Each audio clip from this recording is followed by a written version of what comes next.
Right, guys, welcome back. This is the Above Average FPL podcast. My name's Adam, and as always, joined by Baker. It's been a minute, mate. How are you? Welcome back. Yes. Welcome back to us. Welcome back to everyone. It has been, it's been 2 weeks. I think this has been the longest in-season break I think we've ever had.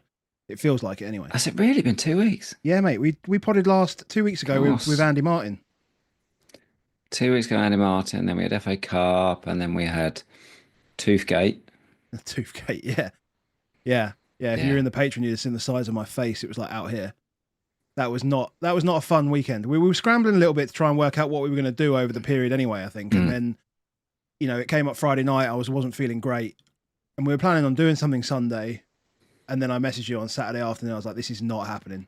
There is absolutely zero chance. And then, the team selection thing came up, and it was like I said to you on the thing like Tuesday or something like that, my face still wasn't quite right. And it just wasn't worth the risk, really, to be honest. I could hardly talk or anything like that. It was bad. I gotta admit, when you sent the picture of your face, I was like, oh God, we're not potting for weeks. So yeah, that's as much as people need to know. Yeah. Anyway, football's back. We're back in the swing of it. We've still got a double game week to go, but then we're into a few more weeks. Then we're into blank week.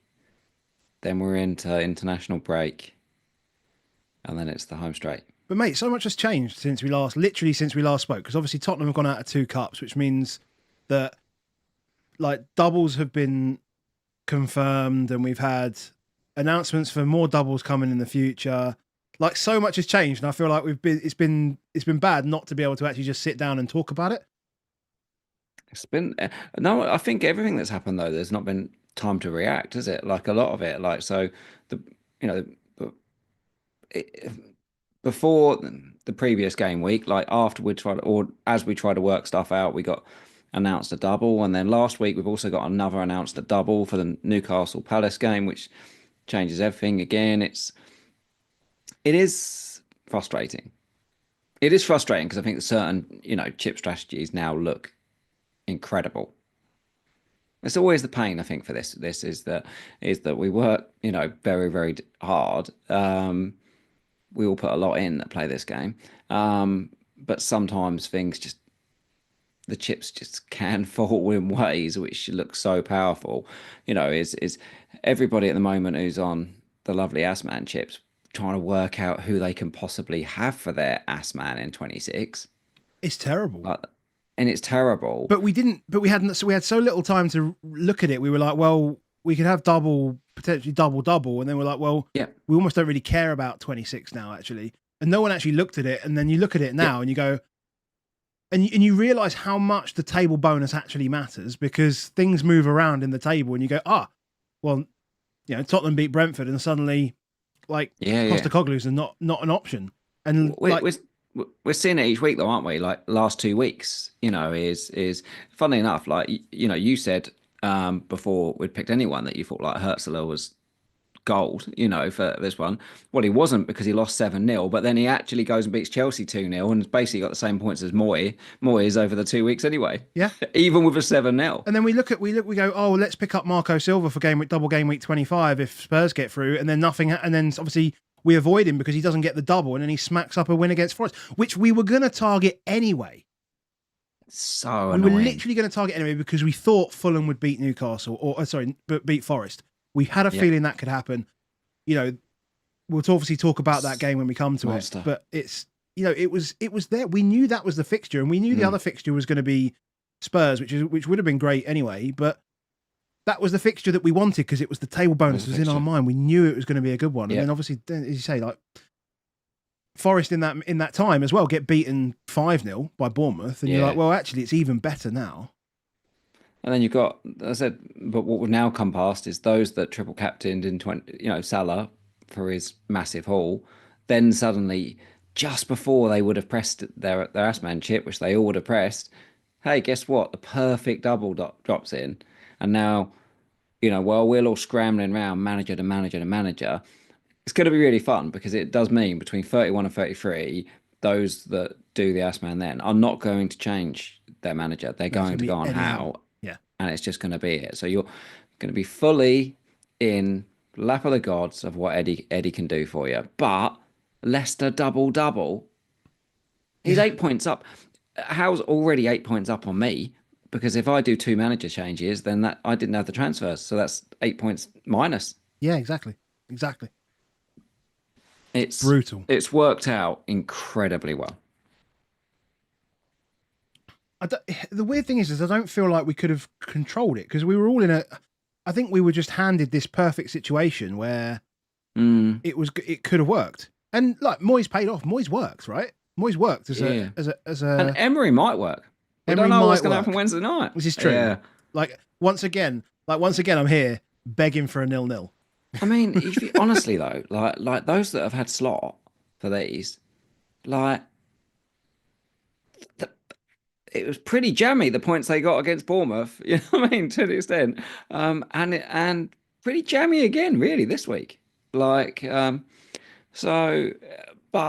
that's why you can bet on a banker. That's why you pick slot. That's why you pick slot.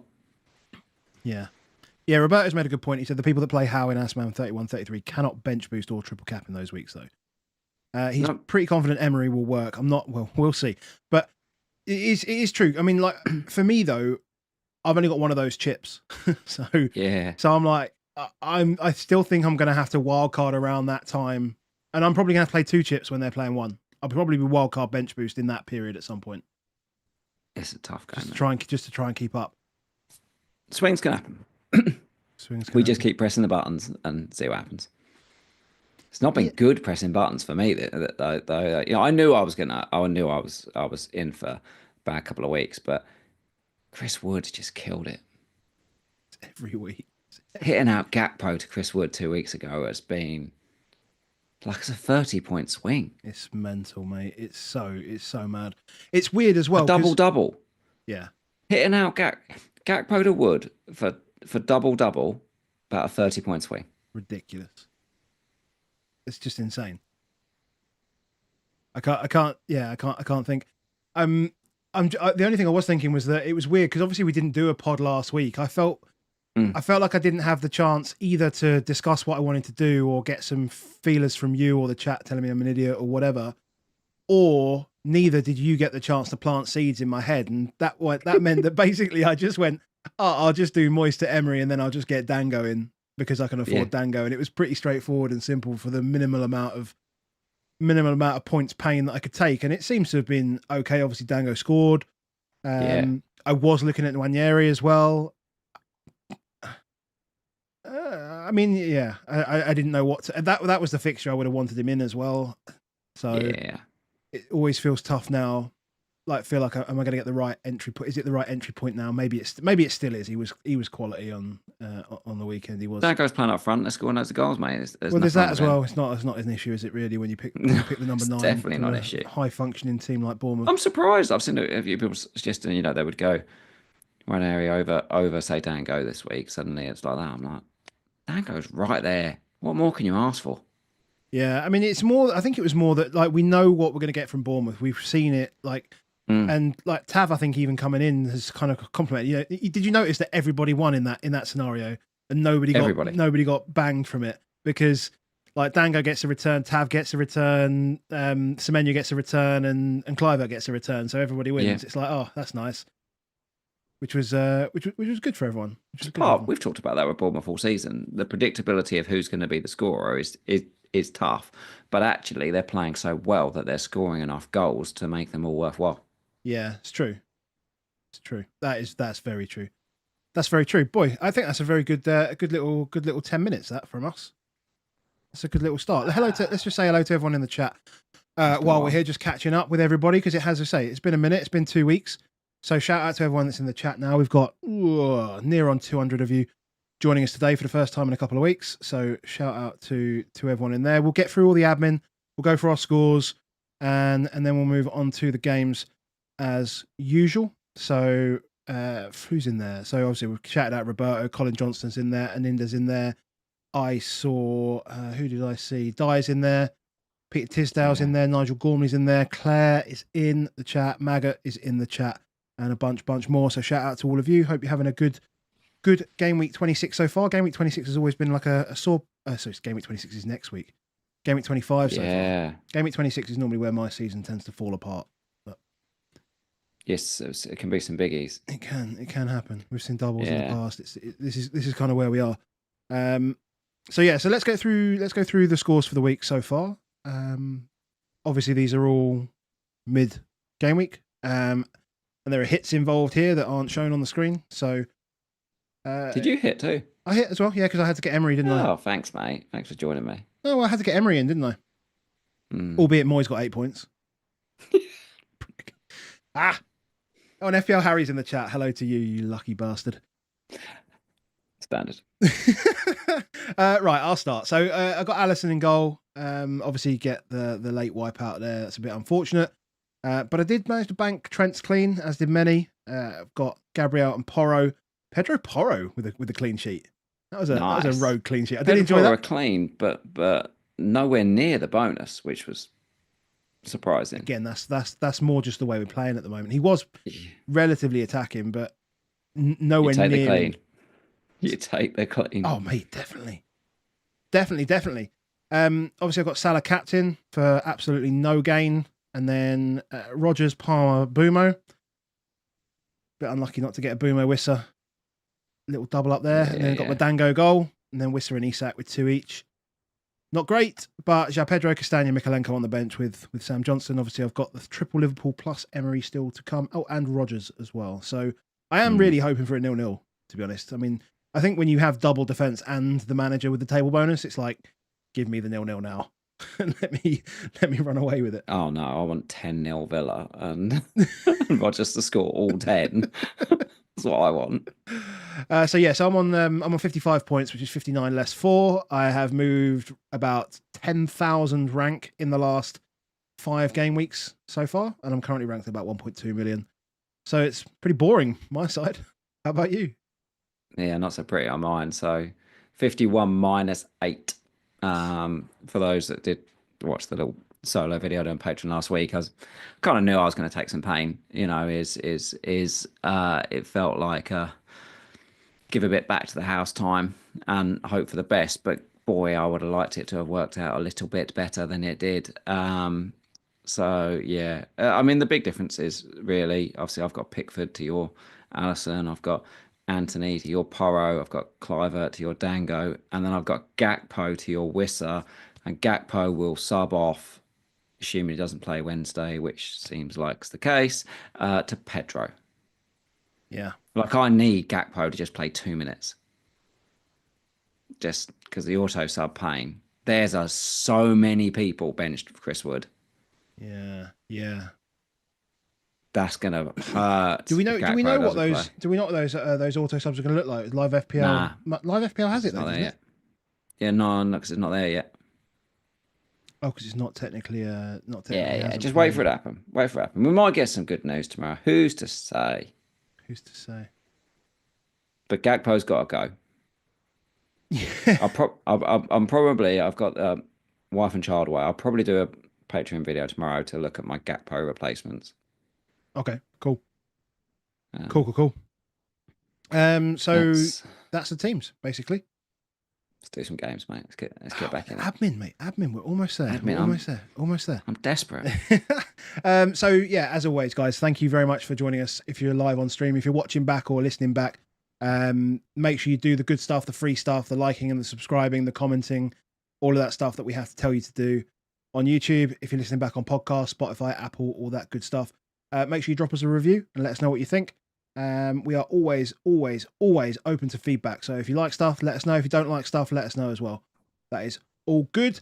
And then, if you wanted to support us over on Patreon, you can do so, patreon.com/above-average-FPL. So it is February beat Baker with our friends at Never Say Die Bourbon.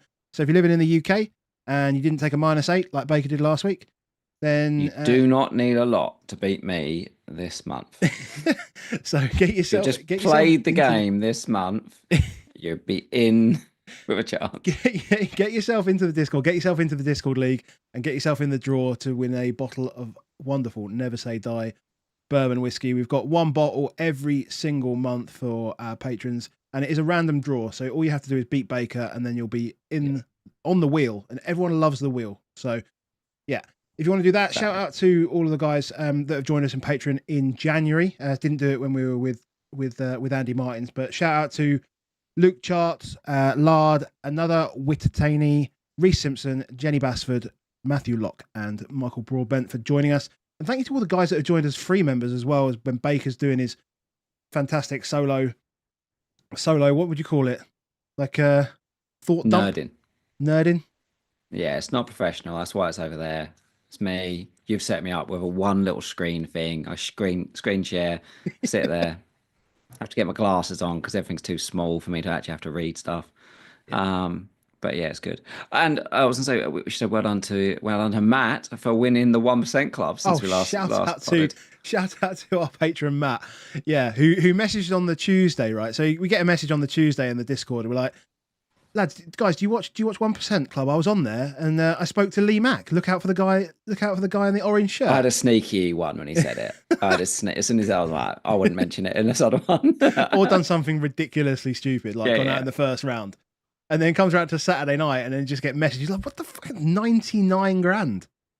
Incredible. 99 grand. He was one of 5 in the final for the 1% Club. If you're outside the UK, the 1% Club is like he's in the chat. It's a quiz show. He's in the chat. Oh, there he is, Matthew Locke. Good man. And last month's winner of the whiskey, Luke Curtis, is also in the chat. Yeah. So yeah, drop some elephants in the chat for Matt. Drop some elephants in the chat for the 99 grand that he won on the 1% Club. Shout out to you, man. That's mad. It's so mad. Where we going? Let's do Spurs. So biased, we gotta just get it in. Literally the least relevant FPL team in the world. Exactly. Let's do it. Let's do it. Versus the second least most relevant. Get it out of the way. Let's get it out of the way. Get it out of the way. I got a clean from Porro, man. We're not really sure how cleans. How is this 1-1? Like the two worst defenses the world's ever seen. Nearly 4 XG between them. 1-0. It was. It was a bit of a. I mean, it was weird. Did either of us actually watch this game live? I watched. I missed the first half hour. I watched bar the first half hour. Oh, okay. You saw we were winning, and you were like, "Yeah, I'm in." Yeah. No, I was golfing. I was enjoying the delights of -1 princes down in Kent. Yeah, I mean, it was glorious. So I can't say, but the football. Yeah, I mean, we still have no midfield, so we're really easy to get at. But luckily, Man United have none of those things. What can you say? Like Maddison came out of nowhere because, like, if you look at he's our top goal scorer this season. He's clearly critical to what we do. Yeah, it's just I would just wish, and the problem is because while we're still continuously injured, you just can't trust any of the minutes apart from Porro and Kulusevski. Anyone's minutes. The only one you may be able to trust for now is Matthias Tell. Like he had something like 7 shots in the box on his debut, which was pretty nuts. Which is good. Like the volume's good, and his minutes are going to be good until Solanke's back. And then even when Solanke's back, like who knows, like what Ange has in store for maybe giving Son a rest because obviously he plays left hand side. I think what I like with Tell is that he finds room to get the shot. Like it feels Son-like, doesn't it, in the way that he gets away to get the shot. Unfortunately, his finishing doesn't appear to be Son-like. You know what I mean? It's not. Now we have seen it's a tough bar, mate.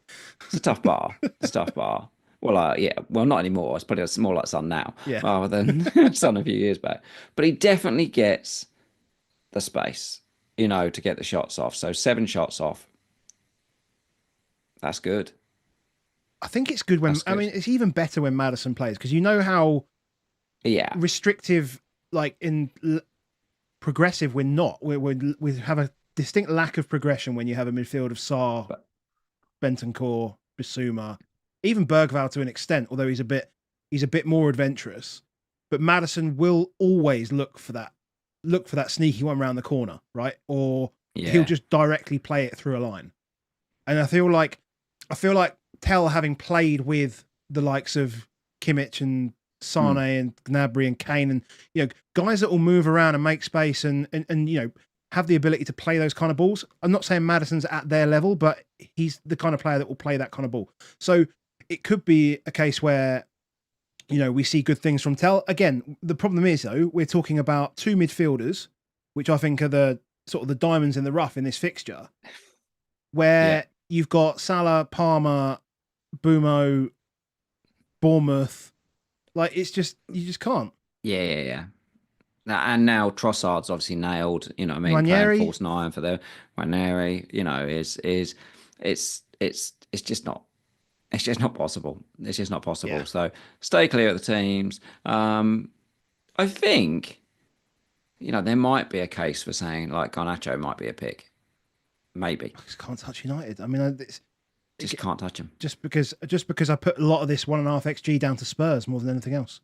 So Yeah, and that's like, it. We've seen that from other teams, and it's like, well, you start a 1.5 XG against us. yeah, that's the So problem.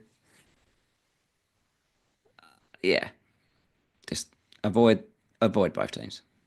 But if you've got them, like you've got Porro, you've got to roll Porro out again next week Against against Ipswich, Ipswich, yeah, haven't you? sure, of course. 100%. 100%. If you got them, don't sell them next week. Play them against Ipswich, but don't buy them. Yeah, I mean, and if you got United players, I wouldn't be selling them because you've got Everton, Ipswich. Then it gets a bit stinky for 5 games. Yeah. So then you can move on and do something different. Right, more fantasy relevant. Spurs won a game. I'm We'll happy, we'll mate. talk we'll talk through these as we get them. So, but let's just as we go through players that are 5 million, because about 20% of the game got Ahmad. Well, Is should we go Bournemouth then? Yeah, let's go Bournemouth. Is there any Bournemouth mid that you would go Tell over? If we play the sort of stick or twist. Probably not. No. Probably not. Nah. Semenyo's volume is just as good. I mean, obviously you don't pick Tav for the minutes right now. He may come in and be better. You never know. I mean, to be fair as well, Alex Scott's come back in as well. So it's just another name into the mix there. Obviously Brooks is playing, but yeah, you wouldn't have him over Cliver, and you definitely wouldn't have him over the guy that plays number 9. Nope. So you go Bournemouth. So you go Bournemouth, definitely. Yeah, I guess they all got involved, but they did only create 1.1 XG against Southampton. I mean, I'd need probably somebody more versed in the Southampton versus Bournemouth stakes to tell me whether that's a thing or not a thing. Bompy. I'd never heard that phrase before. Yeah, or Bompy. Yeah, Sam in Discord said that. Yeah, because Is that where it was? That I saw yeah, it. Sam in Discord. Yeah, because he's a Southampton fan, so he's Bompy. obviously got the Pompey rivalry, so they call him Bompy because they're down there as well. I guess something like that. But yeah, it worked out well. Dango, great. I mean, Cliver was literally about an inch away from double assist and would have been bonus. Yeah. For him if he'd done that. Christie, although Christie would have been even further away with a brace. That'd have been hilarious in a way if Christie had got the brace. For the head off the line. But yeah. They're just good. They're just really, really good. Would you? So obviously they've got Wolves next, haven't they, at home? They do. So let's consider these ones. Iriola. Would you consider? Just because of price, maybe. Yeah, I mean, just because you can probably get. Yeah, maybe if I didn't want to. Yeah, because I think a lot of people are going to do like a slot to Arteta type vibe, aren't they? And Mm. you're not going to want to keep Emery. Home Chelsea. I mean, if you, I'd be more tempted but do you to think? gamble on Wolves against Bournemouth. Do you know what I mean? I really would be. I mean, to be honest, with it being the last week of it and not being able to get to a big hitter, Yeah. I probably would just punt on Rude. Yeah. Even though Leicester or whatever, I would still maybe just punt on it. It's a weird, and for me as well, it's weird because actually it's a really weird hedge because I've got Whistler and Boomer. Because you got Whistle and Boomer. It's a really weird hedge. Yeah. But with Bournemouth, if you haven't got any of them right now, let's just say you've got Ahmad and you've got 6 odd million quid sitting around. Would you make the same decision again? Would you go Dango? I think I would have gone Cliver if I had the money. So I didn't have the money, so I went Dango through just the nature of not having the money to do either of the other boys. Yeah. To be honest, would I still go Dango? I mean, yeah, I kind of like having the number 9. To be honest, I kind of actually like it, but I probably would just go Cliver just for pens. Yeah. I think if you can afford it, I still like Cliver if you can afford it. And I think the all round bonus and all that stuff's there. The one thing you're going to get from Dango is you should get good chances. Mm. The one thing you won't necessarily always get is bonus. Like he had a baseline of 4 for the weekend. Yeah. So because he sits up top and all the other boys do all the good stuff around him. Do all the work. That's it. Yeah. That's all they need to do. That's what I'm saying is there's real positives and real negatives about doing that type of thing. But you've got the Bournemouth number 9 for Yeah, I'm 5 happy million enough. quid. Yeah, I'm happy enough for that. Yeah. Semenyo, obviously, the thing with Semenyo that puts me off still is that he just gets booked all the time. He just can't help but get booked every other game.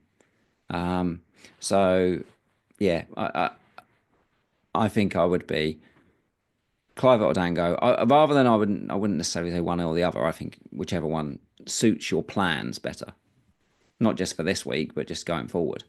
Then and then I would still have Semenyo third, despite the fact that like all the fun stuff in it, that dribble and shot from Semenyo was brilliant, all those sort of things. But nah, I'll have the number 9. I'll have the one that I trust just to score bangers, but also has got the most creativity and is taking set pieces and pens. Yeah. Cool. I can agree with that. Southampton's not an issue. No. Southampton. I think Ipswich have got Southampton very soon, have they not? So Southampton next week have Brighton at home. Ugh. So they're a bonus team. So should we do Brighton Chelsea? Because I think before this game, a lot of people might have thought about doing Southampton versus Brighton. Are we thinking they might have turned a corner, or is this just a bogey team? Is this just that I've got your number? Because it is. I think it's a case of this 1.7 xG at a good side at home to a good side like Chelsea feels like an anomaly in recent weeks, right? I don't think we should be just taking this and going, oh, they're back. But at the same time, I mean, because it was weird because obviously João Pedro was benched. Yeah. So we don't know whether that's going to be something that happens. Look, they've started back-to-back games without João Pedro. They've won both games. No man on earth can start João Pedro, even though he's got Southampton next week. No one. Despite the fact you kind of almost guarantee you're going to get 20, 25 minutes. And he almost scored. As soon as he came on, that header, he should have scored. But yeah, you can't. João Pedro's just dead man walking. It's weird because there's too many forwards now that we're going to want. Like, well, look around the forwards. You have to look at the forwards and say, well, let me ask that question before we go into this game. If you were wild carding today, who would your strike force be? Probably. Don't know. Haaland, Cunha. Oh, he'd be a bit of Haaland action. Probably. He'd probably get up to Haaland if he's fit. I mean, as long as he's fit. Haaland, Cunha, plus one other. Would you? Maybe not Isak, not right now. I'd look to bring him in. But Isak's still good. Isak's still good. Chris Wood is great. Chris Wood is great. Like, I could probably... Wissa is good. Wissa's fantastic. Like, you could have Wissa or you could have Mateta, and I think that's fine. Like, I'd probably start with either one of those. You got Marmoush. You're now coming into the game. I didn't even know he was a forward, actually. 7 quid forward. You've got all these guys out there right now. Even Watkins, you know, more money and people have got. I mean, he's got this Chelsea team this weekend. I wouldn't sell Watkins if I had Watkins in my team now. But I don't think we can sit around with João Pedro. I've got João Pedro and Gakpo. I've just taken a -8. I've still got those two. So my next 2 weeks, tune in for my Patreon. This week and next week I will 100% do striker transfers. I'm pretty sure of that. It's just which one this week, which one next week probably. But there's enough out there that I just don't think, especially as well because we're going into a blank game week. If you're free hitting, maybe you can stomach him. But you wouldn't want João Pedro away at Man City in 29 now as a guy that's got to play. Nah, he wouldn't want him anyway, I think. He's got to go. If you've got João Pedro, he's got to go. Cole Palmer is a different story because the problem is if anyone does get rid of him, he's then got home to Southampton in 27 and he's got home to Leicester in 28. Those fixtures are too close for you to do anything about it. Like you've just got him. He's just there. He's not a bad player all of a sudden. That is just not. I mean, Chelsea are maybe just in a bad spot, but he's not a bad player. And I think to some extent there's going to be some kind of pressure on him actually to pull them out of it. But I think what's clear is obviously like the fact that he's got such a good relationship with Nico Jackson, him not being in the side makes a difference. Like it makes a huge difference for Palmer. Him, not having a forward makes a difference as well. You know what I mean? It's crazy. Yeah. And what we're seeing is what happened last season for Leicester with Maresca. Started off like a train and then doled this shit out of it for about 3 months. But luckily, they'd spent more money than everybody else, were cheating financial fair play and got themselves promoted still. Well, now we've got Chelsea, who've spent more money than everybody else, did really well, and are now still just hanging on to this top 4 place. And probably still will be in this top 4 place for a little while longer, because you'd think home to Southampton and home to Leicester will sort themselves out. But Chelsea are a right hard team to describe. I just don't trust Maresca. Yeah. It's 3 wins in the last 10. They've only beaten Wolves and West Ham in the league. I do not trust him one bit. We've got nothing in him. We've got no history, no pedigree of anything, you know, this guy. And he speaks like a guy that has, and I almost don't like that more. Do you know what I mean? Like he speaks like so matter of fact, like, yeah, this is going to be good. It's going to be fine. I've got to do this. I've got to do that. But he's done that weird stuff. Do you remember the start of the season where he was like, I've got 2 players for every position. That's what I was. And if you're not in the 2, you're out. Yeah. Welcome to the Premier League, where more than one person in one position can get injured. Like, I've got just Jackson and Kunku. Yeah, that's what I've got. Yeah. Oopsie. I saw him moaning, saying that the problem is that the Monday night where Jackson got the injury was also deadline night day, so you shouldn't play on deadline day. And I'm like, mate, you got about 47 players in that club. Yeah, but what if you moved it to the day after? You still wouldn't have. If you'd have moved it to the day after, you still wouldn't have had the issue. Yeah. You still have the same issue. You know what I mean? It's just that's just what it is. Like there's so many things that are stupid, like about where they've gone. They've got like I can only have that one or that one, but oh god, actually, what if one's injured and the other one's not playing very well? It's so weird as well with those two. Like, specifically, if you talk about those Chelsea forwards, is they're so different that it's so bizarre because you cannot replicate anything. You should play Madueke 9. He's the closest player to Jackson. Do you know what I mean? I mean, he's not gone, is he? But yeah. It's they're You can't trust them. But what you're hoping if you're a Parma owner is that people will continue to sell him at some point, like you say, he'll put the club on his back and carry them through in a few games. But and then Brighton. So Brighton have obviously got a couple of good games here. In that you've got home to Fulham in 28, you've got home to Bournemouth in 27, so you've got 2 more home games coming up, and obviously you've got away to Southampton this weekend. Yep. Like we're all going to look at those wingers and so forth, but Matoma and Minter are playing a lot. Minter's, we know he's now started the last 3 games a lot. You know what I mean? Is that he is just an output machine. Would you gamble if you've already got one Bournemouth mid? I've seen no one talk about Minter. He's going to be 0% owned, and you needed another midfielder. Would you be tempted to gamble on him? I would love for his minutes to be more secure, but I think if you want to do it if you want to do it, you can do it this week. Yeah, Southampton. Like you have him up against Kyle Walker-Peters and left back or something. Yeah. You know, we saw. God, who was it? It was Tav. Tav just stripped him to pieces, just coming on, just cutting in on that left-hand side and just smacking one in the back of the net.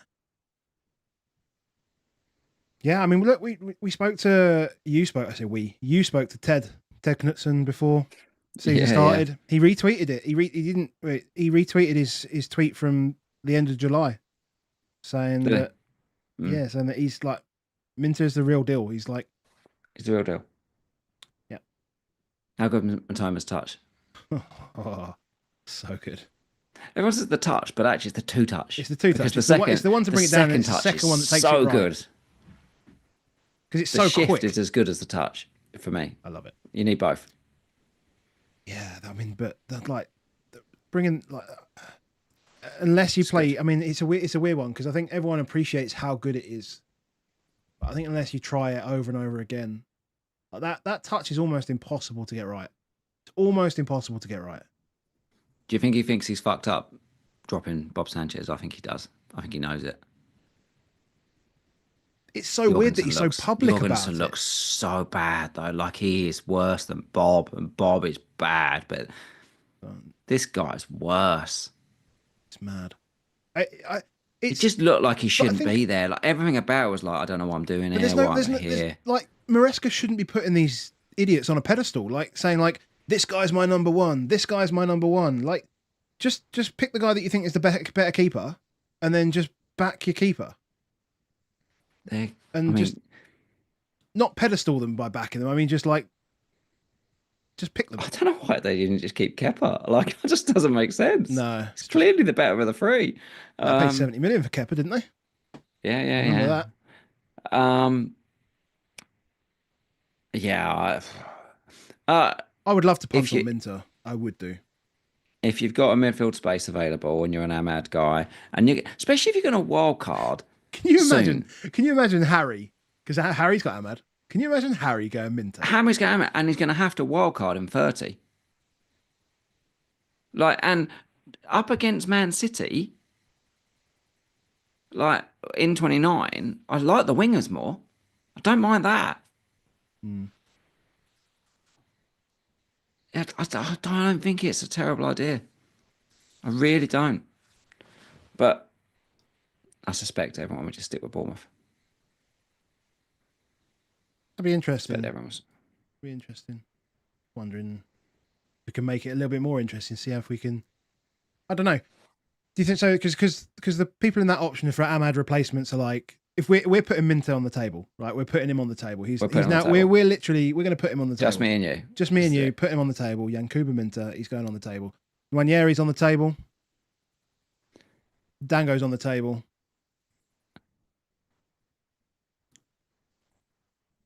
I say we chuck a tenner to charity if Minter outscores them both over the next 6 weeks. Minter outscores them both over the next 6 weeks. That'd be fun. One that cheap. How much? What are we talking now for Minter's price? Cheaper than the rest, isn't it? It's got to be 4.9 by now. He's like he was 5. Yeah. He was 5. He was 5. No way. So I can't imagine he's more than that because he would have never gone 5.0. Yeah, so he's 5. I love it. Absolutely love it. Minter. Go big. Why Minter, why not Matoma is what Aninda says. Well, we're talking about Ahmad replacements, right? So, like, if you want to go Matoma, you're talking, what, 6.5? I would go 6.3. I would go... I would go Bournemouth guys all over it for that. I think if you want the cheap. Yeah, I think all 3 Bournemouth guys. If you want the cheap. But then, like, Nwaneri is probably the one because he's 4-5. I would go Minter over Neri all day long. Let's do Arsenal. I would go that all day long. Not even a shadow of a doubt. There's not loads created here in this Arsenal game, to be fair. At all. This is horrendous. This is the worst game you're ever going to see of just awfulness. Like, Arsenal were genuinely horrific for 70 odd minutes. Like, they couldn't. I mean, Sterling is a big problem for that point.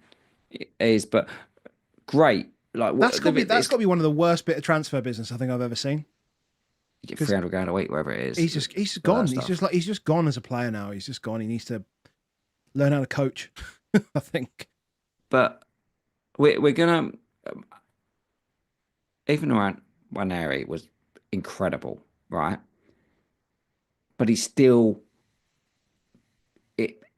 it took him. Why it's so good from him is that he put the team on his shoulder with 20 minutes to go, and he drove to try and do something about it.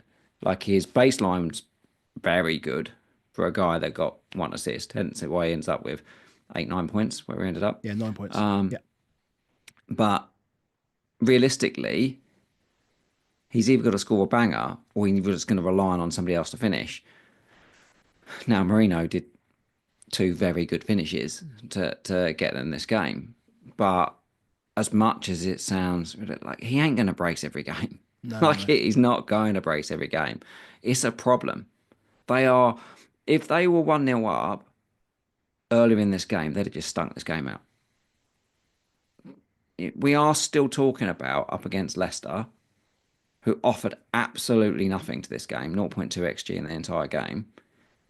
Like, it is against Leicester. It's like getting excited against teams when they play Tottenham. Like, the attackers this is against Leicester.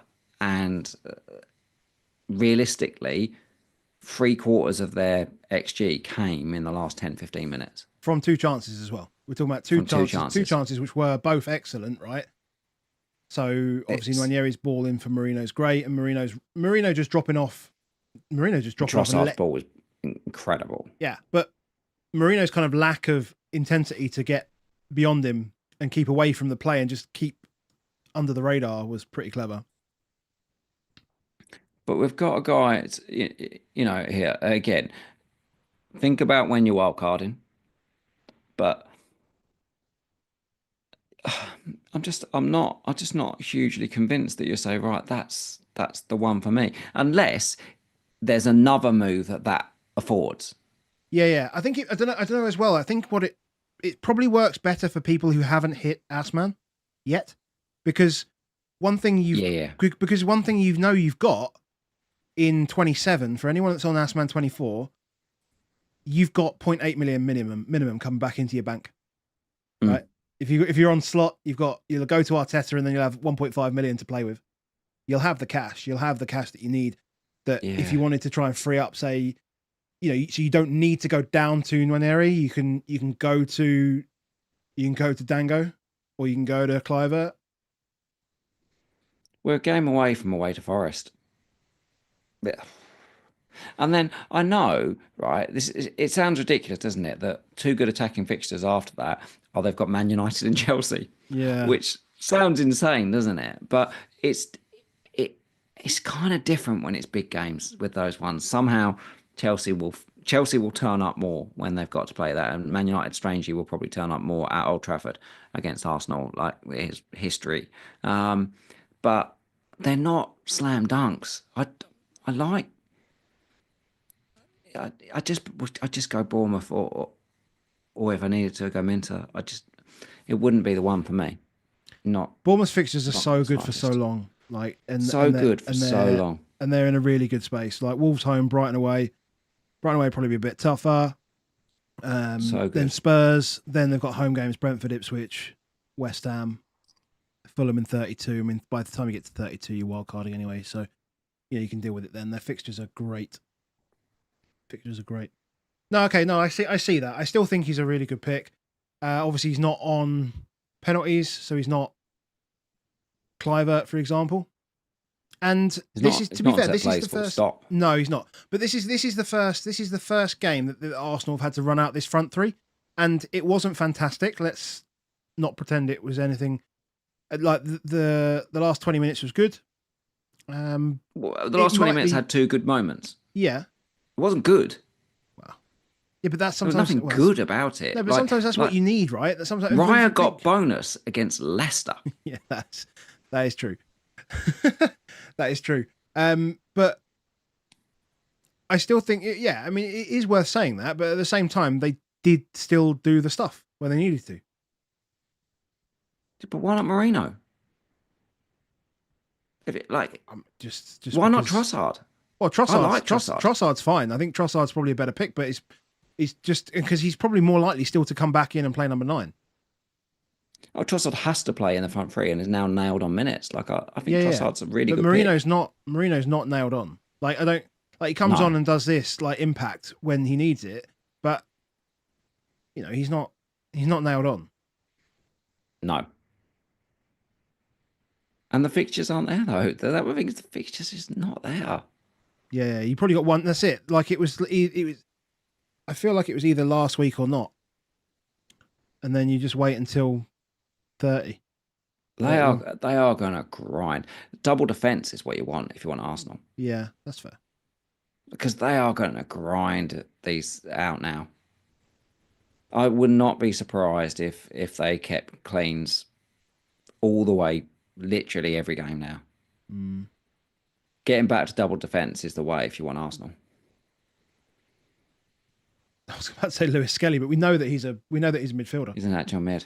Yeah, which is a bit of a pain. How lucky was he, by the way? Did you hear everyone championing that clearance? He got his foot stuck in the fucking ground. Yeah. No one mentioned that. Good clearance. No, it's flavour. But yeah, no, I think they will grind what they can and they'll hold what they need to. You know what I mean? Is they won't be like, I'm 1-0 up, I'm going to go chase it for another. This just happens to be that they were playing Leicester, so they got given another chance. Yeah. Okay, let's move on. I think you can watch a brief. Let's move on. Let's get the doublers out. Or should we say the doublers? What about Man City? Yeah, I was hovering over City. He's on the thumbnail. He's there. He's on the thumbnail. I've called him the Egyptian Prince. The Egyptian Prince. Called him the Egyptian Prince because, I mean, that's it's quick. What a way to mark yourself here, basically. How much are you putting this on City versus how much you put this on Newcastle? I mean, I think there's a bit of City here. I think, and a lot of it was covered in Match of the Day. To be fair, I think Nico Gonzalez made a huge difference, just to give him some sort of solidity in there, and that was obviously really very helpful. It allowed Foden and Marmoush and that. Well, weirdly, what I found about Marmoush, you said it. You said an uptick in Foden is not an uptick in Haaland; it's an uptick in Foden. And I feel like those two guys have played more selfishly recently. But I felt like Haaland was like, "You go.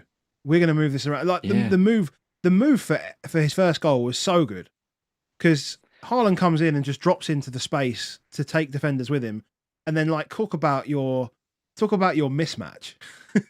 Getting Marmoush running against trips like that. And have you seen a finish? Have you seen a lob like that for a while? No, I've seen many of them. What I did actually like about how he got that distance in behind was he was as close to I'm going to use my weight to stop you running as you possibly could do. Sometimes you'll see the striker balk and then run over it, but he didn't actually. He just sort of hovered enough to go, yeah, you're stuffed. Your balance has gone, mate. I'm off. It was incredible. I'm going to make my obvious comparison that I like to with Haaland, which is we have our new Kevin Phillips and Noel Quinn partnership in Marmoush and Haaland. So I like to call it all the time. But Haaland was nice. Haaland was useful. We've seen him recently, peel off a little bit at times and use the sort of decoy runs and stuff because defenders have to go with him because they just assume he's going to win anything in the air. But 2 shots from Haaland, total of like less than 0.2 xg in a 4-0 win. Eeky. Like that is really interesting to see. It's an incredible thing to think that they not only did they have Marmoush and Foden, but and we talked about so what they're now doing is they're using Nunes as a basically right back that will go the way down. They were like, well, we can also just bug Savinho on there, and he can also have that bit of fun if he wants to. So yeah, playing Foden, Marmoush, Haaland, and I mean, it was just too much firepower.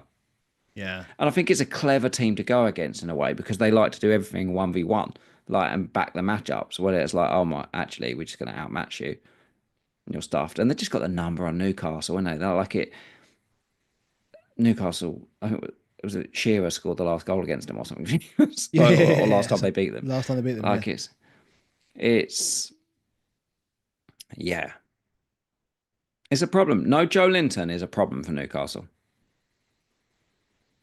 Yeah, I mean, when you start with Trippier and Hall as your 2 fullbacks, I mean, that never really felt like it was going to be positive, to be honest. Never felt like there was going to be, because Lewis Hall's a terrible defender, and Trips is just he's not a terrible defender, Trips, but he used to be a good defender, but he's now old, right? Let's just put it quite frankly. He can deliver a ball, but he's old. What is he? 34. Yeah. I can't even remember the last time I saw him put a good ball in, let alone anything else. He's just done.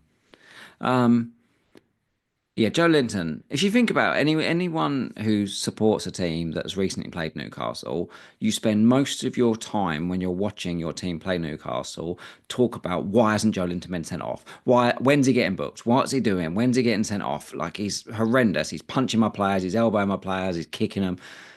Every team that plays against Joe Linton hates it. You take him out, it's just it's a big knock. It's a big knock on that team. Yeah. No Joe Linton. They were a bit soft. They're too soft. Too soft. And Arnold couldn't get the ball. No, too soft. Yeah, I mean, people that have sold Isak probably won't buy him back for a little while, but we've got to hope that he does well against Forest and that next week, and that Newcastle do turn up against them because we can't afford any more Chris Wood beatings. So we don't know anything more about Haaland, but they've got Real Madrid this week, so we'll find out a bit more tomorrow, if not Wednesday. So it's a weird one, later. He comes off and he goes down non-contact, which is bad, and then just kind of walks off as if nothing's happened, which seems fine. So I guess, and then eats some meat and takes a picture. So yeah, standard. We take that means it's okay. Yeah, I think the good news about it is that it looks like he did it getting the assist, didn't he? He looked like he was doing it. He landed funny on the corner. So it wasn't the initial impact was the bit that went it. It was he's tweaked it, he's done something else, and it's going to be okay. So I don't know. I think they'd have said something by now. Yeah, but it's very interesting, this Marmoush forward. I didn't actually realise he was a forward. I just assumed he was a mid. And I hadn't looked at him because I just knew I wasn't going to look at him for like another 5, 6, 7 weeks or whatever. But he's interesting because we're going to have obviously people are going to have Isak going into 29, and he now creates a really good option. Whether it's now or if it's 29, and you're like, actually, I don't want to sell Salah. But I don't want a free hit and stuff like that. Well, maybe Marmoush, Salah Jr. Yeah. Yeah, you can or doing Foden Marmoush in 29 is a really easy double move for anybody that wants to get in and then wild card out. Very interesting. But it all depends who you fancy going to cap in that blank. Can we do Chris Wood, please? Yes. I've just realised it's Just terrible for podcast, just absolute silence. But it is morning because, like, I've owned him twice, but it still hurts as much as anyone's known. One shot, 0.14 xg. That's it. That's your lot. 9 points. Yeah. Classic. What we used to get. Well, we used to get it like once every 3 games, not once every game. That's the problem. We used to like this striker because he used to do it every now and again. 0.4 xg from Forest. Absolute paddling. What did you think of the goal? I thought it was brilliant. The Chris Wood goal. I mean, I thought it was brilliant. Did you? Did you? I thought it was lucky. I mean, I thought it was lucky. Like, obviously, like it comes off the back of his heel and it just lands in front of him. It's like, well, it lands behind him, obviously, but it's just there. It's just like the perfect. But his composure's there. You know what? One early in the season where he just sort of like turned his foot and side-footed one in from about 5 yards and just sort of rolled into the net type stuff. There's a level of composure that even if it's all a bit scrappy at the right moment. Yeah, but if it doesn't touch Bassey, like Leno just catches it. He just finds ways. The quote, the tweet. There was a tweet that was sent out by the guy who I think he does the athletic stuff for Forest, and it's a goal, the first opening of any kind for Wood, and he puts it away. Story of the season, which was pretty accurate. A fine ball from Morgan Gibbs-White. Wood eludes 2 Fulham defenders with his physical strength. Well, that's a lie. Like he literally like bounces off the one guy and then the ball hits his heel. His shot deflects off Bassey, but Forest level. Like it was ridiculously lucky.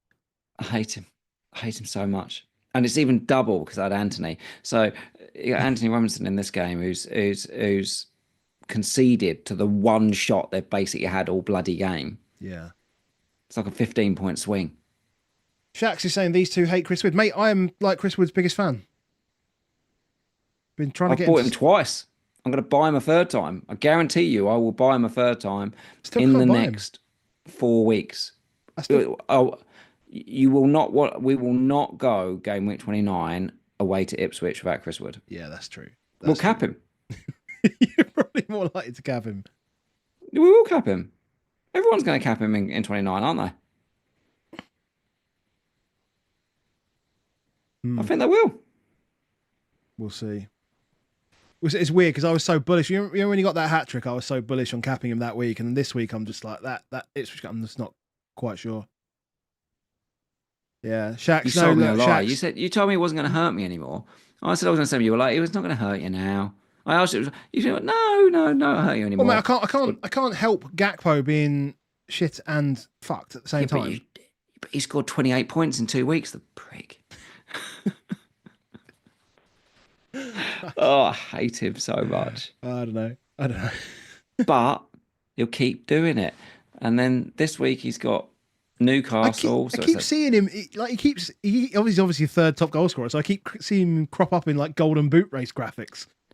Salah in the middle, Haaland one side, Chris Wood on the other. It's like it's an absurd amount of points. It's legit mental. It's an absurd amount of points. One shot, one goal. He's got more points than Haaland, mate. He's got more points. He's got 9 more points than Haaland. It's genuinely insane. Haaland's just missed his first minutes of the season. And Chris Wood's got 9 more points than him. Isak's been absolutely incredible. Wood's got 9 more points than him. Man. He's literally, for anybody that hasn't got him, this is what's killed your season. Just in case you wondered, whatever it is. People will say, well, I got this, or I got this, I got my Betos guys, got that, and all that stuff this week. No. But he's killed you. Chris Wood has scored 18 goals in 25 games. It's incredible. He's not going away either. Absolutely hate him. I can't get him in with these fixtures. 29, yeah, we can get him in 29 and just leave him to the end of the season. But I can't do anything now. He can't come in for these 3 fixtures. He just cannot come in. Newcastle away. Like, just Uh, That's the big issue. I would have said I'll try and tackle it on the patch tomorrow. But do you just give in to 60% own Chris Wood? so Because we haven't legit. So stopped legit. Let's taking the just. pain to Chris Wood, remember, again, because Gakpo, once that goes out and everyone gets him back off the It's going to bench, be is even going to worse. kill us some But more. let's just put this together as to what we're potentially talking about. So there's one player you've said you probably should sell this week, and there's one player that you should buy this week. So in theory, you were going to sell João Pedro at home to No, Southampton. I'm going to sell Gakpo. I'm going to sell Gakpo. João Pedro just Would have sounded better if you'd let me finish, but there we are. No. I've got to. I've got no money. But I'll have money the week after because I'll have my assistant manager money back. Yeah. But this week, yeah, I've got to sell Gakpo, Chris Wood, Marmoush, Cunha, Wissa. One of them. Are there any before we talk about Wissa? Are there any Fulham? Like, I don't think we need to talk about Adama Traore. They're a good team because they're just a really good team all season. Can't talk highly enough about them. Look at this; they accumulate chances. They're a good team. I watched the first five minutes of this first 3 or 4 minutes of this game on Match of the Day, and I was watching. I was like, "Oh, Adama Traore looks good," and then they did a whole fucking analysis on it, and I don't want to repeat that sort of stuff. I mean, I will definitely look stupid about this, but I think it's absolutely insane that people are considering going Glasner to play against Marco Silva. I think it's insane. Fulham are such a good team. They're not just like a flash in the pan. They're eighth, and it might not matter anyway because once Emery beats Slot on Wednesday night, you lose the bonus for Yeah. for Palace versus Fulham anyway, so no one will do it. But my only pleasure is if Emery doesn't beat them, is that people will chance their arm, and I think it's going to work out badly. I don't think Palace score against Fulham, and I don't think they win. You know, I kind of know, like, it's for me. I think it's a big ask. They're a good team. This is good. This is a really, like, these are not small chances either. It's not like a tiny steps. There's some decent sized chances in there. I mean, if you look at Bassey's as a benchmark, you know, there's at least 3 others in there that are of a similar size. Yeah. You know, so there's a lot in there. I mean, I'm just trying to scramble to try and find out how many big chances they actually had, but 4. So 4 big chances officially. Bassey's obviously doesn't get recorded as a big chance, but yeah, no, it's good. It's good, and obviously, and like I've got no issues now. Like, if are we ever going to get to a world where we want? I suppose we're not really even going to get to a world where we want Jim back, but like, I don't think there's no doubt now that Jim's the one. Like, and he was great, and he was great at the weekend. Got on everything. He's fully back to, you know, peak Wolves Jim. He's fully back. In the chat, Ole says you only need a draw for the Fulham. He is correct.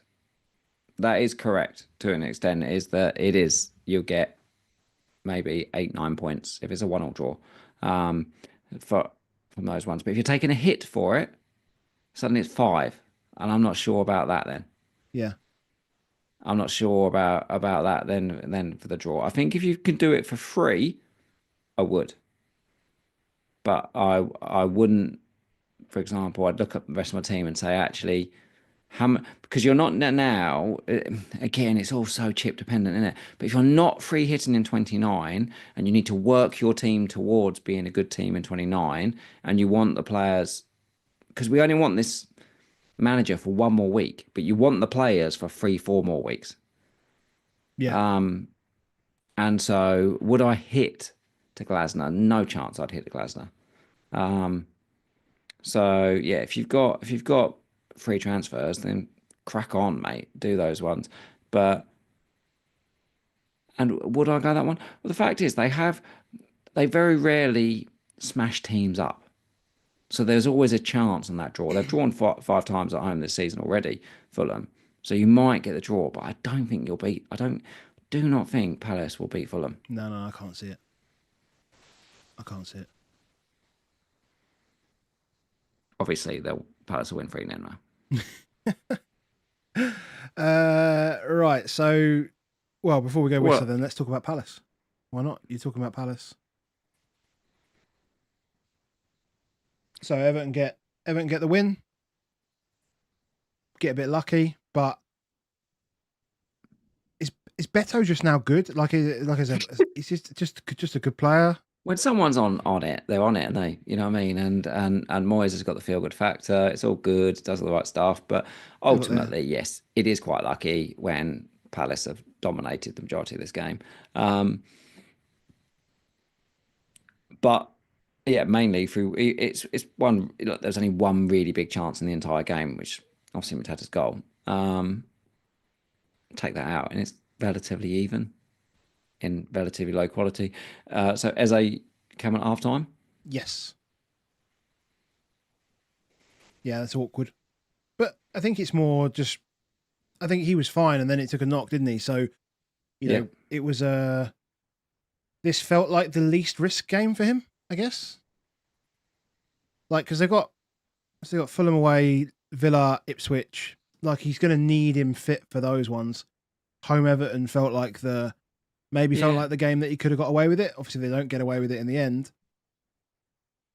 I think Everton. I think Everton have done really well here to win this game. You know, Yeah. I did think they were going to be a bit slow to get started. Obviously, Hmm. so we didn't even obviously talk about the Merseyside derby, right?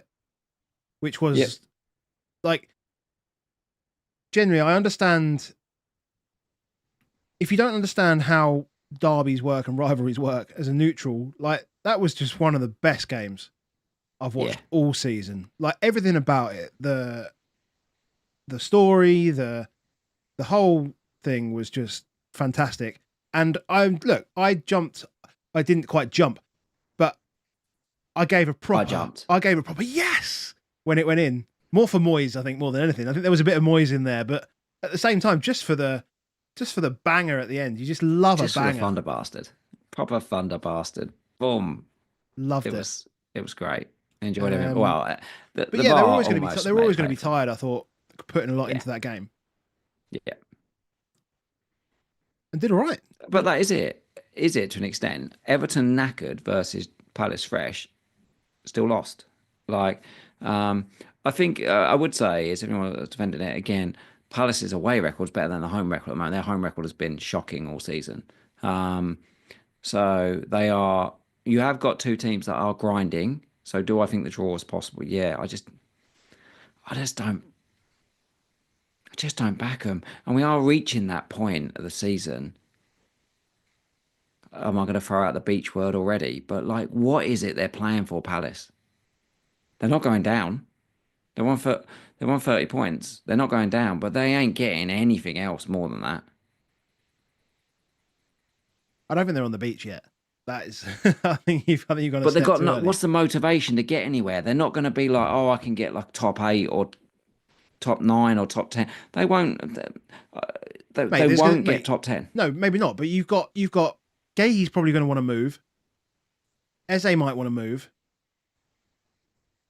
Like I think there's a part here where players might start thinking about their next moves, and I think that'll drive them to play. Yeah, And they're still in a position where the players are not playing for Glasner. They are doing what they can for him. mm. I don't see them stepping off the gas at all, especially around. I don't want to call Fulham a middling team, but they They kind of haven't are got in on the that gas kind of though. Do you area. know what I mean? Last season they got on the gas. Well, At this they point. simply had they literally they were in fucking reverse last year, mate. They literally couldn't go Yeah, anywhere else but forward and quickly.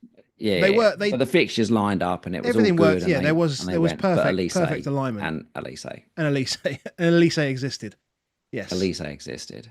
does happen. I don't know. Like I just think, especially so I think from a overall as a team, like I didn't mention Mateta there, but I just can't go Mateta because I'm not going to free hit. I haven't got enough transfers. I Mm. still think Mateta's an okay buy, but I think the other forwards around are more interesting. Yeah, He's still scoring virtually every game. Like it feels very predictable when I watched the second half into the first half, but when the goal notification went up, I was like, oh yeah, that's going to be Mateta. Yeah. Or second half, yeah, we'll start the second half, wasn't Yeah, Yeah. second half. it? He just knew. He just knew what it was going to be. Yeah. M Die in the chat saying Palace's away record is 5-2-0 since game week 11. They haven't lost in the last 7 away games. They scored about 3 goals in that period for 5 wins. Like it's like saying that, it's like that old thing of saying like, oh my God, Brentford are like the best home team on earth. And it's like, who have you played at home? Oh, you've played a load of shit. Who have you played away? Oh, you've played a really good teams. God, you're so good. To be fair, it's funny. It's funny. I was making that point earlier in the season, but yeah, no, it is funny that Brentford's away record is actually a lot better now. Yeah, crazy, isn't it? I can't believe it's happened. Oh, amazing. Yeah, no. I mean, that's one of the reasons why I wouldn't be going back to Palace, is because I just don't think I want to free hit in 29 now. I'm still not committed there, but I feel like I want to start moving players out that are going to impact me in 29. We'll talk about it obviously Wednesday, Thursday maybe, but yeah, I mean, Trent, for example, is on my list as one of the players to move out.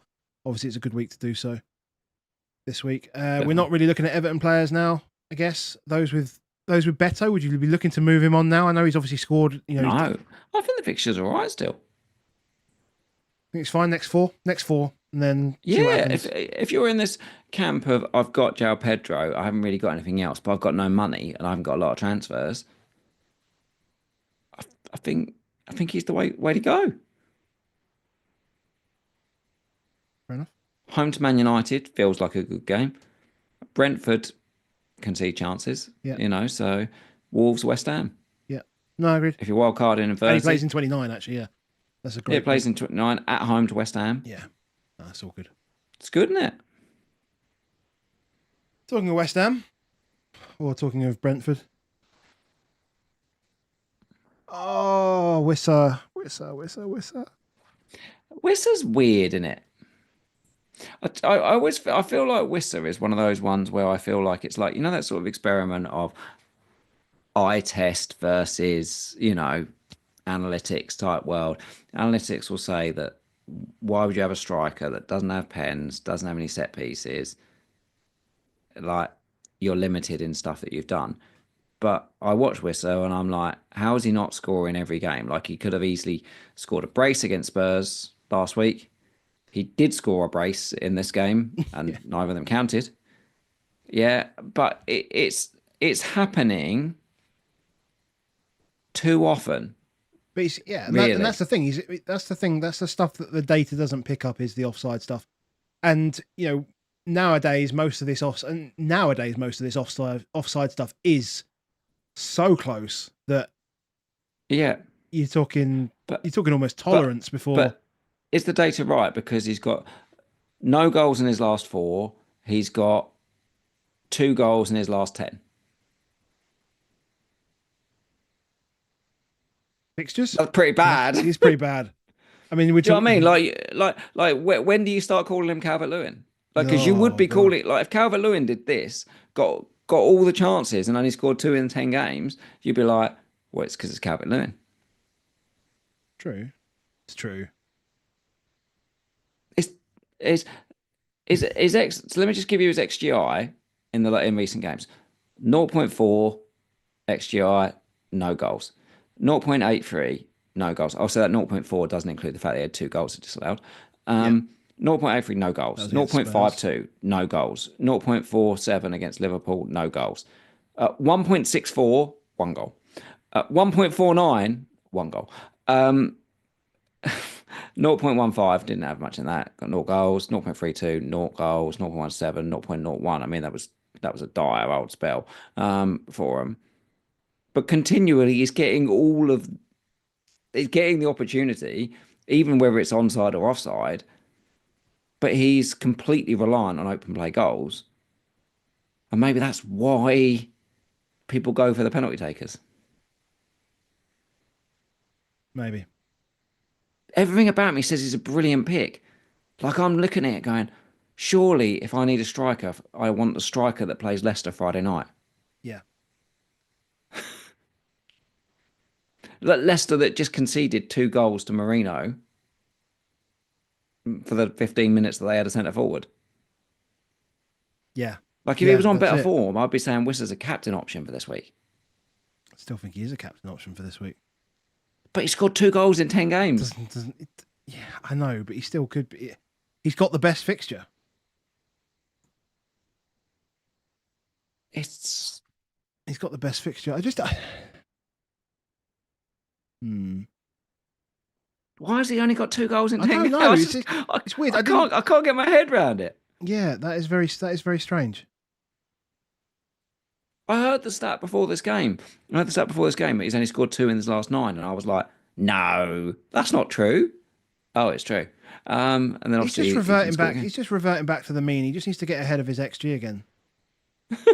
He scored 11. He That's scored what we 11 need. goals from 11.5 XG. It's all right. He's still fine. He's still fine. I mean, I expected more from Brentford in this game. To be fair, I know they chuck up 1.5 XG and some good chances, but I did expect a little bit more from them. I mean, they have the best fixture coming up. Thomas Frank's got another week to prepare. I think they'll absolutely. This is the weird thing, right? Is I think they'll absolutely destroy Leicester next week. And what did I say 20 minutes ago? Might punt on Rude. I know. So it's stupid. weird, isn't it? Like I can't get my head. Game I of can't 26 get my is head so around bad it. for assistant manager. It's so bad. Can't get my Like, head around it. Though. I can't find more money for a better manager. That's the problem. Is it? I mean, you don't like the word hedge, but it's the perfect insurance that you get double Brentford and Rude and know that somehow, one way or another, it's gonna be okay. Maybe because people who move to, say, Glasner, for example, could end up just getting dumped on. Can you imagine when you wake up Saturday morning, you suddenly realise, yes, I got my 15-pointer off Rude, and then you're like, I got 3 points off Boomer and Whistle away at Leicester. What the fuck? Well, no, because I got 18 points from my assistant manager and my 2 Brentford players. Which isn't very good. No. Is that not enough? It's not enough, is it? Because the reason we want Brentford is for this game. It is true. Because it gets worse after this game. I hate this game, man. Because then they've got bloody Moisey. I've got to They've keep. got 2 home games I've at got to least, keep Moisey and accepting Villa. I keep accepting these ass man chats. Keep getting picked up for a review. Very annoying. It's hilarious. Yeah, Um, I can't work it out because everything says to me, Wissa should be the one.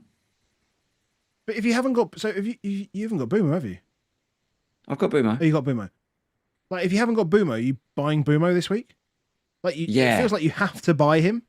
Yeah. But do you do a minus? So because anytime if you bring in Boomo and you need to move your ass man, right? Do you do Boomo and Rude? Like, it's so weird. No. It's so weird. It's so weird. Or maybe you just go Marco Silva and just hope that Fulham win like 5-0 or something. I don't know. Potter and Where's West the most Ham. likely? Potter and West Ham. Bowen had 0 shots. Outright winger. 8 crosses from Bowen. 0 shots. Yeah, I don't like that. Because the fixtures are all right after this. Leicester at home, Newcastle at home, Everton away, Wolves away.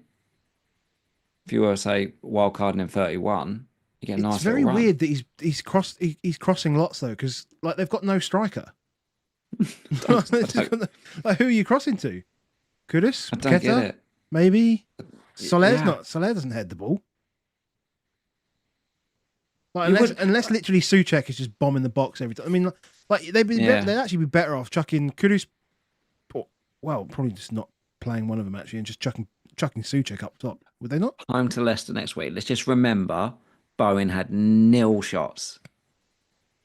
0 shots in this. Because he ain't going to get many shots against Arsenal. No one's bringing him in.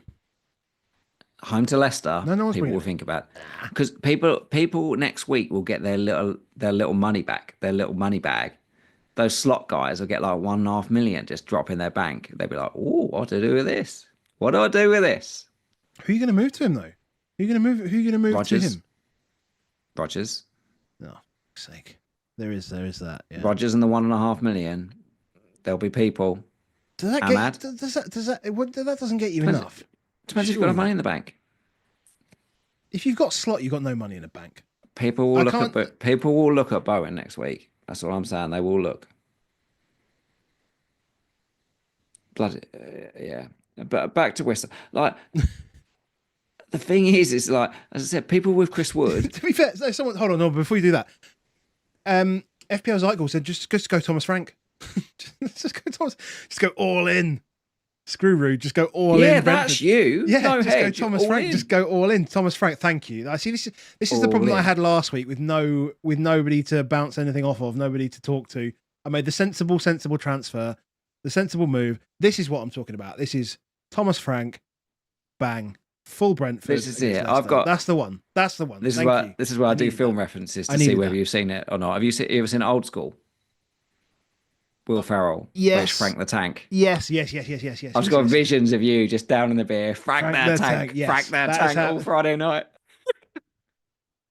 I will be off my antibiotics on Friday. If Brentford win like 4-0 and I get like a double Whistle return and a Thomas Frank, yeah, Frank the Tank would be perfect. You're my you can do the you're my boy Boomo. You're my boy Boomo. You're my boy. I'm selling. This is how I sell it. This is how I get it into your head. Nah, I fucking love that film. I love it. But he's not. Frank the Tank. Boomer's not dead though, so we can't.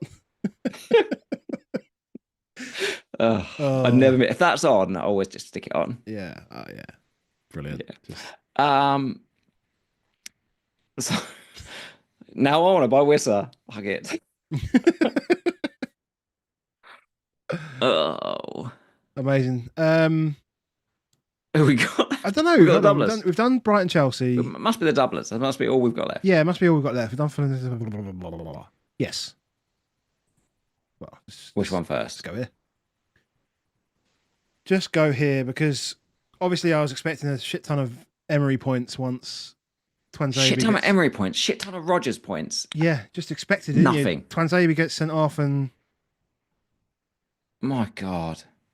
Oh, hold on. Should we do a numbers check? Can we do a numbers check on your tweet while we're there? While we're the match of the day tweet. So if anybody hasn't seen it, well, I mean, like 1.5 million people have seen it, haven't they? More than that. I think 2 million now. So 2 million people have seen Baker's 2.3 million people have watched my I told you it wasn't far off the older Pedro Porro Peters, which was 2.6. I checked it earlier. 2.3 million people have watched that tweet. Looked at that tweet. So if anyone hasn't seen it, Twanzebe gets a yellow card. So Mings in the 28th minute. In the 28th minute, and then they cut to a small picture of Emery with Tyrone Mings sitting in the background. He's been on the pitch for 12 minutes. He's been on the pitch for 12 minutes. He's sitting behind him on the bench. But I just don't think of football as being edited. Do you know what I mean? Obviously, I know you're editing highlights, but the idea that you go, we need a manager reaction in there, so we've got that. So we've got some stock things that we'll get from, because that was earlier in the game. So just whenever they need it, just stick that one in. Like that actually feels weird to me. Like it's like you're revealing some secrets of stuff that happens that I'd never noticed before. And I was like, I've never known. You just assume, don't you? You just assume that when you cut from the pitch to the manager, the same action is happening, right? That's what you just assume. And that was hilarious. 2.3 million. That is mental. And you're getting all sorts of shit like, "Oh, don't know how editing works." Yeah, we know how editing works. Yeah. The stupid bit was that I replied. You didn't make any. You didn't have any opinions on this, though, did you? Yeah, but that I did a follow-up tweet. So Klopp's mug replied and said, "How's that happened then?" And I just went, lazy editing. That was the mistake. Yes. That set the touch. There's like 2,000 likes on the lazy editing one. And that's, if you go to the lazy editing tweet and look at the responses, people then start telling me, do you know they've only got hours? I wanted to reply, they'd have more time if they weren't doing shit edits.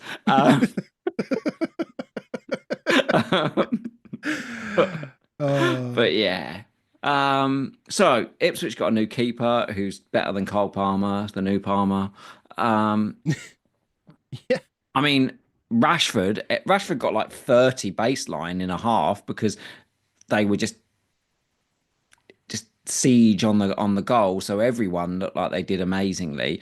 I mean, it's one to watch because if Rashford does the kind of like he was definitely on it, like he got 28. He come on at half time. So we got 19 baseline in a half. It's nuts. It's nuts.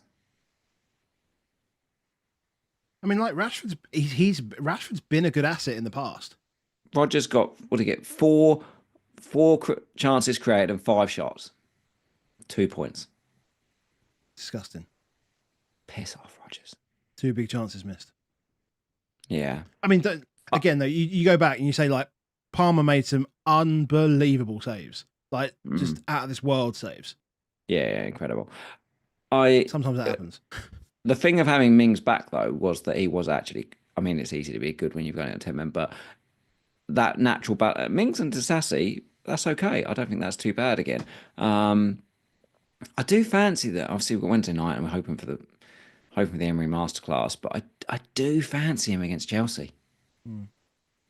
I know it's just short turnaround to do the games, but if they beat Liverpool, they're suddenly in a really strong position. Like they're on 38 points right now. If they beat Liverpool, they'd be on 41, which is only 3 points off Man City in fourth. Yeah. It's pretty tight. It's pretty tight. Like it's generally pretty tight actually up there. I'll just be prepared. If you're on Emery and they win Wednesday night, you just stick with it, I think. Yeah, it might be better just to do that. I don't see a way that I hit for a manager this week with Emery. I just think Chelsea are in a really bad place. I mean, it almost would have been perfect actually if Chelsea had won this week, wouldn't it? Oh mate, if Chelsea had won, we were getting the bonus on Emery this week. Table bonus on Emery. Fuck. Fucking Chelsea. Oh. Yeah, they done us. They done us good. Okay, but I still don't think. I mean, like Villa are not a buy, right? Villa. I mean, they're just they're coming up to it. No. Sit on it or sell type vibes. I think you can keep them and play them through the Chelsea game. If you've got, I think if you've got no other fires, then they're a good team to jump off this week because Bournemouth are home to Wolves, obviously. They're the obvious ones. And obviously you've got Bumo, Wissa we've talked about. Cunha we'll talk about in a second. Yeah, I think you Minter, all of those guys. So I think if you've got transfers stacked up, jump off them. Sparky says 0-0 against Liverpool and then they beat Chelsea. Stick with him. I like it, Sparky. I like it, Sparky. Good man, Sparky. So yeah. The players keep unless you have to. I would keep them versus. But obviously we've got to look at moving these guys out. So he will go out for me, whether he goes out in 29 or whether he goes out beforehand. Depends what I do with the strikers. But I really like the strikers at the moment. I think there's loads of good options up there. Even if Worcester does only score 2 goals in 10 games, I still think he's a very good option. At some point, he's going to score 10 goals in 2 games. That'd be most welcome. Delightful. Hopefully this week when I cap him. Seed is sown. Last but not least, Liverpool versus Wolves. Not vintage Liverpool this at all. No, I guess but effective and did enough. We made the excuse for Everton that it was after a big derby, and it's the same for these guys. Yeah, it's true. There was a lot that went into that game against Everton. Salah obviously gets his pen. Why do players think they can get away with what Jota thought he could get away with? Because did he get booked? It's so ridiculous that he didn't. Why doesn't he get booked? That's it's if the ref decides that it's a dive, then surely he just goes and books him. Just book him. The VAR doesn't have to tell him it's a dive. If it's so obvious that you have to overturn a penalty, it's a booking, 100%. Yeah, unless they slip, right? Let's. But that was clear. It's clear. It's clear. I tell you what, though, what I will say is what he did to create the space for him to get that opportunity was so clever. Did you see what happened when he basically just put the brakes on to the defender and then just basically bounced off him to give him the space?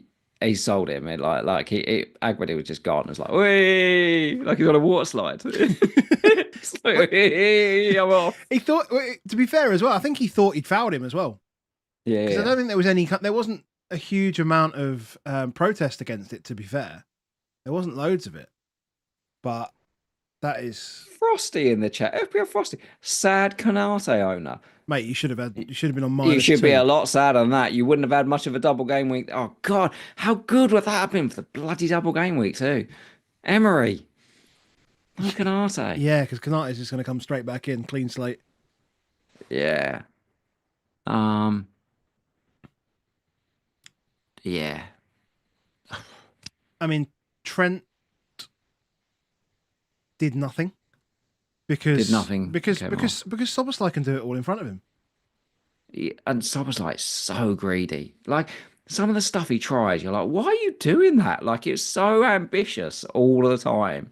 Yeah, you can only do it too much. But obviously, it was so close, the offside goal from Salah, which was, again, an absurd finish and an absurd ball for Trent. So he gets that.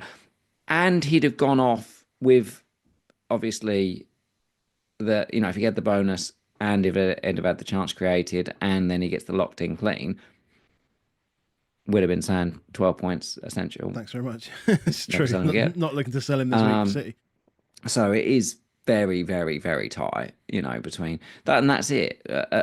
Trent's got magic moments. That's why people don't like to not have him in these things. But ultimately, he's stepping back up fitness. 30 minutes, then play 60 minutes. The 30 minutes I thought he played against Everton, it did look like he couldn't run.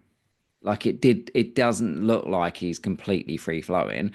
I think what's really helped him was that Bradley was so bad against it. Like Bradley against Everton.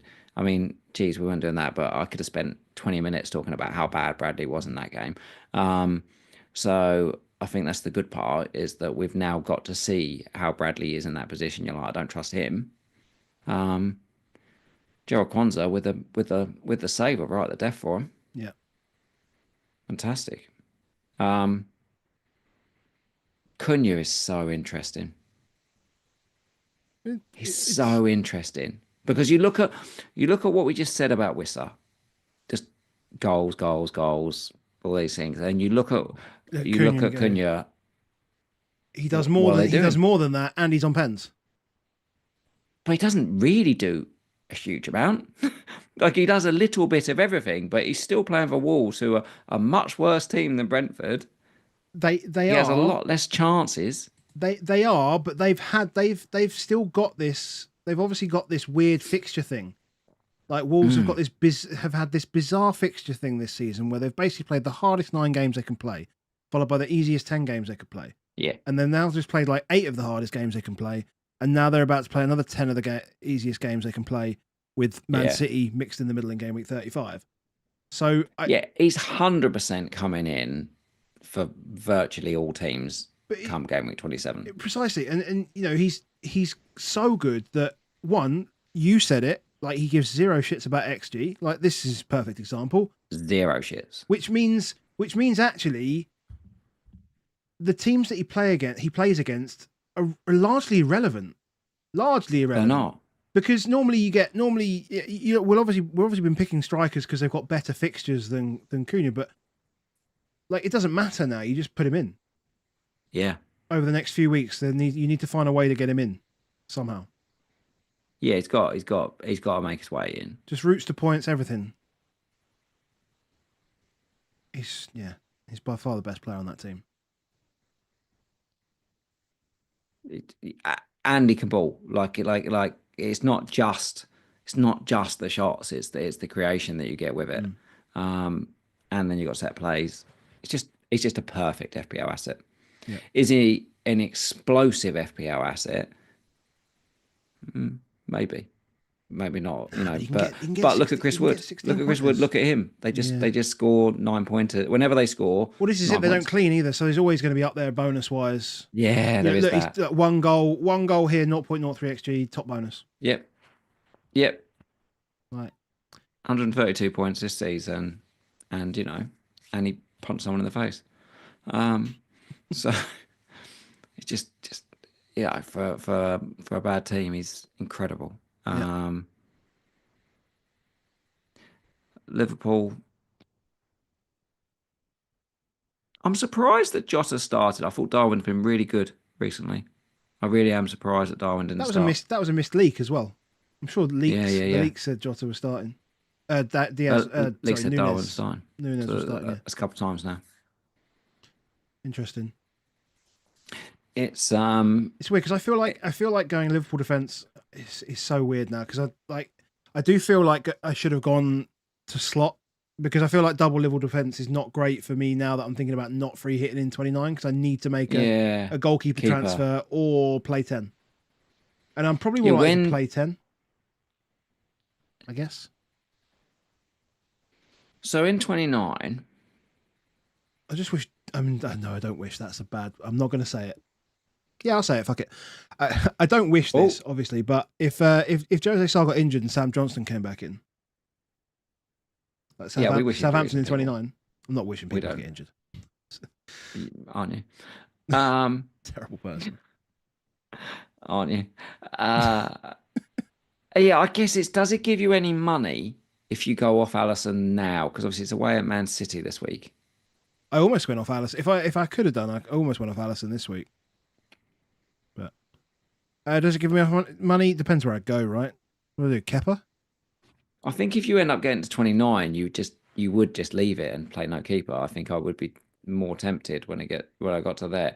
But I think if I thought I could get gains from it now, if I'm even the Kepa one, you're like, then Brighton and Tottenham isn't both away. Just not clean fixtures, is it? No. But then what else am I doing? Like if you consider like a 30, we're kind of away from this. No, we're still talking about Alisson and Chintan. I'll get to your super chat in a sec. So thank you for that. But if we say, let's say wildcard 30, 31 roughly, could be one, could be the other.